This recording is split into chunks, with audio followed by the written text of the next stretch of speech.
This afternoon, this is going to be a compilation video, a compilation rant, if you will, because there is so much stupidity, so much fake outrage, so many outright lies and propaganda that's being spread. I figured I would just tackle all of it in one video. Now, we're going to spend a majority of the time railing against ESPN. This network, every broadcasting school in the country should teach a class on ESPN. I'm not talking about woke you, I'm talking about actual colleges. I know there are very few of those that still exist, but the few remaining colleges that aren't indoctrinating their students on the joys of penis removal, they should be required to teach broadcasting students about ESPN. The shining example of everything you should avoid if you're running a sports TV network. The business model at ESPN, this should be so simple. Hell, for 40 years, it was simple. We're a network dedicated to sports. We don't talk about anything but sports. We televise the biggest games in the country. We have opinion shows dedicated to covering all the major sports leagues. We produce quality documentaries giving the backstory of athletes, forming an emotional connection between the fan and the player. It doesn't take Confucius to figure out this fucking formula. Entertainment, sports, programming, network. I don't see a T in the acronym for Tran-Dan. I don't see a W for Willy Wonka. I don't see an R for Randy End Racism. I don't see a Q for the questioning queef. I don't see a plus for people who can't figure out if they're a human being or a potted plant. ESPN, for the longest time, was the ultimate men's network, the network dedicated to toxic masculinity. Women, they had Lifetime or WeTV. LGBTers, they had Logo. Men had ESPN. All men, black men, white men, Hispanic men, Rachel Levine. Yesterday, I took a break from preparing my afternoon video and I watched TV for a few minutes. As you guys know, I keep my TV muted during the day and it's usually on Fox News, MSNBC, every once in a while CNN. I try not to watch sports opinion shows because I don't like to steal people's ideas. I like to keep my content original. Plus, sports opinion shows today are nothing but woke infomercials, as you'll see here in just a second. Anyway, yesterday afternoon, I was watching MSNBC. They were talking about Rachel Levine, and they put a picture of her on the screen. My poor dog, Chew, she saw Rachel Levine on TV, and she immediately ran out of the room, scared the poor dog to death. I can't be mad about it. Rachel Levine scares the hell out of me too. How could you spend that much money and be that fucking ugly? I would head straight to my plastic surgeon and demand a refund. But anyway, back to ESPN. If you listen to Stephen A. Smith or keep tabs on the ESPN press room, they will brag about their ratings being up. This was especially prevalent after Stephen A. fired Max Kellerman from Woke Take for being too white. For several months, the show dedicated to racial inclusion looked like a show that you would see on BET. I pulled the ratings for Woke Take and compared them to June 2021. Now, to be fair, I only checked 3 or 4 days. I didn't compare the entire month. But the 3 or 4 days I did compare, Woke Take had lost over 100,000 viewers since last June. Supposedly, the most popular show on ESPN is averaging around 430,000 viewers. Last year, they were between 550,000, 590,000. Now, I will give credit to Stephen A. Smith, though. Woke Take, they still make headlines. They still impact the mainstream news cycle. There's not a show on ESPN that has fallen off the radar more than Around the Horn. The 5 to 6 p.m. hour on ESPN, it used to generate massive ratings. Around the Horn led into PTI, which led into the 6 p.m. Sports Center. Around the Horn used to have a huge impact in sports media. Woody Paige, Jay Mariotti, Tim Cowlishaw, Bob Ryan, Jackie MacMullen. These were real sports writers, real journalists. The show always had a rotating panel, but for the most part, Around the Horn used the same 5, 6, 8 people.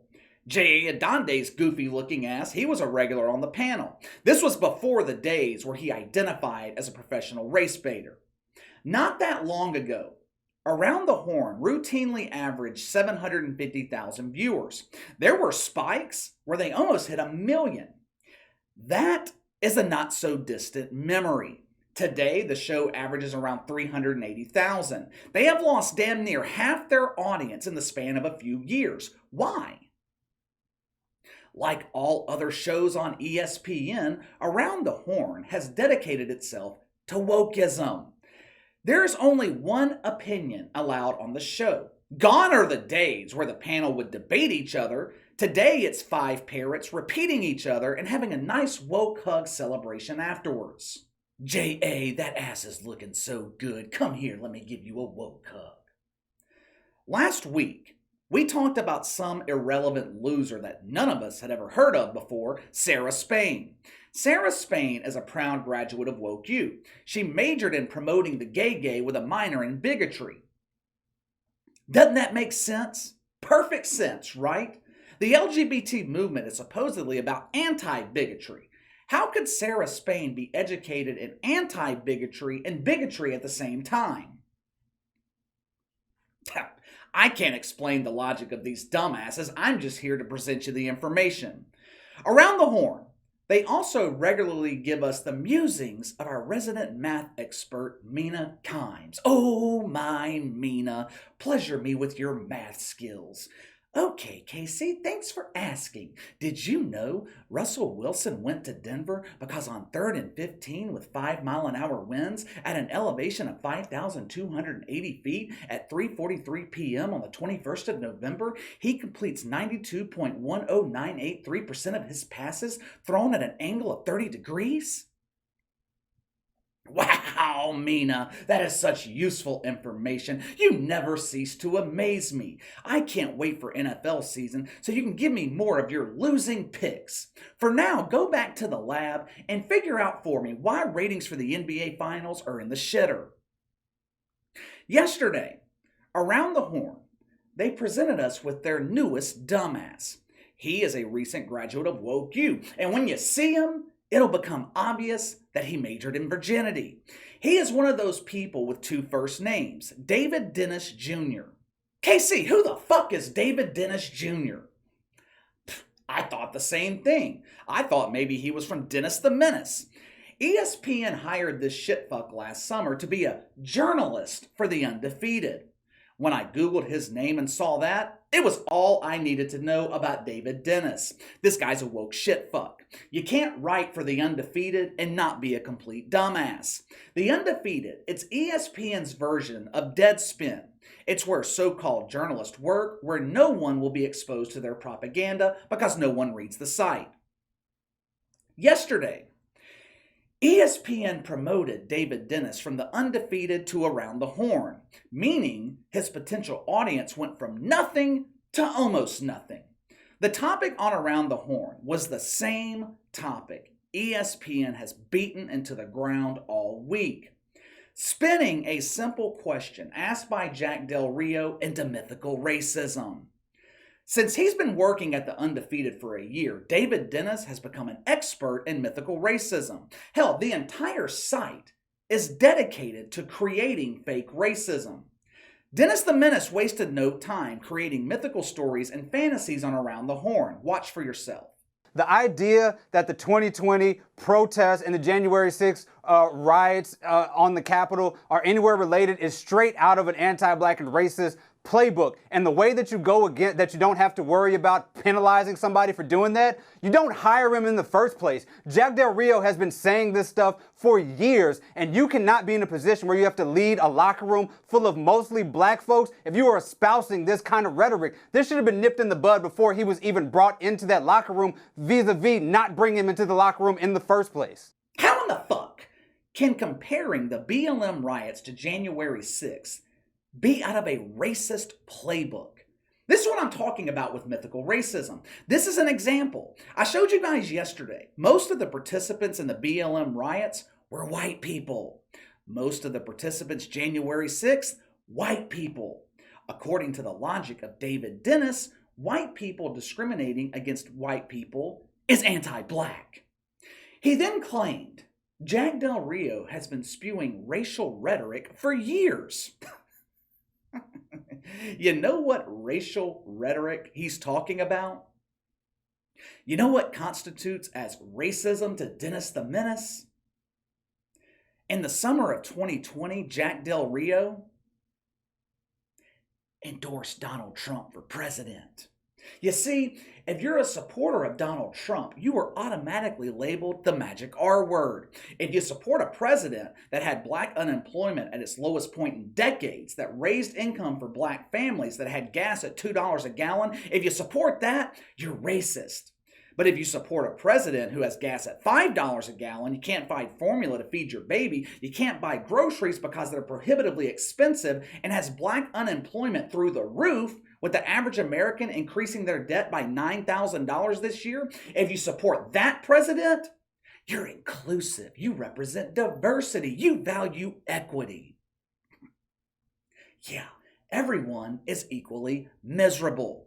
I do have some good news for supporters of Joe Biden, though. While I was running errands earlier today, I was watching Tucker Carlson on YouTube. Apparently, Joe Biden has solved the immigration problem. Yeah. It's called reverse immigration. Thousands upon thousands of people are fleeing California right now. They're not going to Arizona. They're not moving down here to the south. They're leaving the fucking country. People living in California have become so miserable, they left the country. Where did they go? Mexico. Mexico. Imagine how shitty your life has to be in California, that you leave one of the most beautiful states in the country to go live in a dump. And that's a true story too. I'm not making that up.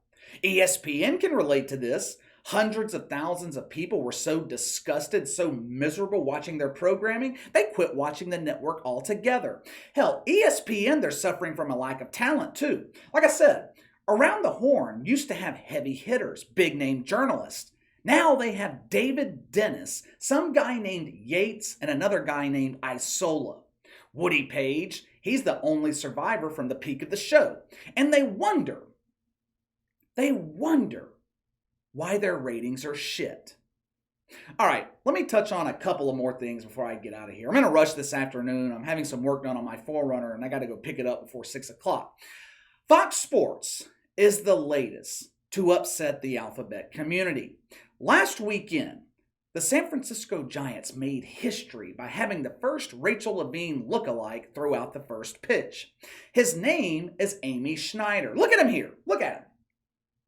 Doesn't that look like Rachel Levine 20 years ago? I mean, that is one sexy woman. If I didn't have a girlfriend, I would be asking out Amy Schneider. What self-respecting man doesn't find this woke woman attractive?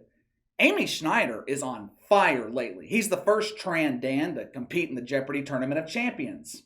And he threw out the first pitch at the Giants game over the weekend. Well, KC, what caused the fake outrage? You guys know those letters. Those letters, they can create outrage out of anything. You know how I say most alphabetters don't watch sports?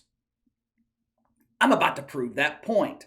Last weekend before the game, Fox aired a promotional package for NASCAR. Included in the package was NASCAR driver Kurt Busch throwing out the first pitch of the Giants game from a week before. This sent the letters into fake outrage. How dare they replace our beauty queen with some redneck NASCAR driver? He's a white man. That's racist. Amy used to be a white man, but now he's one of us. Of course, there is no reason for this fake outrage because television networks never broadcast the first pitch of a baseball game. Just like networks don't broadcast the national anthem. The first pitch of a baseball game, it's only broadcast on special occasions, the World Series. This is another example of the media using the LGBT community to force people into compliance, force them into making accommodations. Why would Fox broadcast the first pitch from Amy Schneider? Why? It doesn't make any sense. The only time a first pitch makes news is when it's incredibly bad or embarrassing. The only thing embarrassing about Amy Schneider's first pitch was the fucking outfit. Look at this bullshit. Have you ever seen a baseball player wearing a fucking tutu? Amy Schneider looks like he's going to the ballet, not a Major League Baseball game. I mean, it's just ridiculous. But last but not least, I regret to inform you, you are no longer allowed to call the COVID 4.0 monkeypox. No. You can't say that anymore. The Woke Health Organization, they held a press conference yesterday, and they announced they were coming up with a new name for monkeypox. Why? Because the word monkey could be construed as racist. We recognize that some people could be offended by the word monkey and monkeypox. Therefore, we are changing the name to Faucipox in honor of our hero. These people, I swear to God, these people are insane.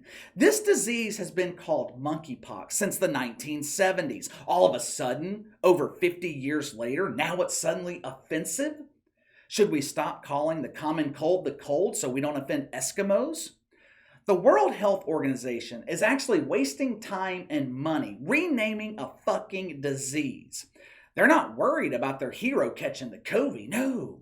Anthony Fauci has fucked himself with the Fauci fucking 4 times, yet somehow has still caught the COVID. The Woke Health Organization, they're not worried about that. Their number one priority is renaming a disease no one gives a shit about. Money well spent. But let me know what you think. The decline of Around the Horn and ESPN in general. Give me your thoughts on the blatant propaganda from Dennis the Menace. Is this the reason Around the Horn has lost over half its audience? Sound off in the comments below. Make sure to like and subscribe. Click the notification bell to receive all notifications from the channel. Best way to contact me is by email at btlkc84@gmail.com, KC_BTL84 on Twitter. I'll see you guys tomorrow.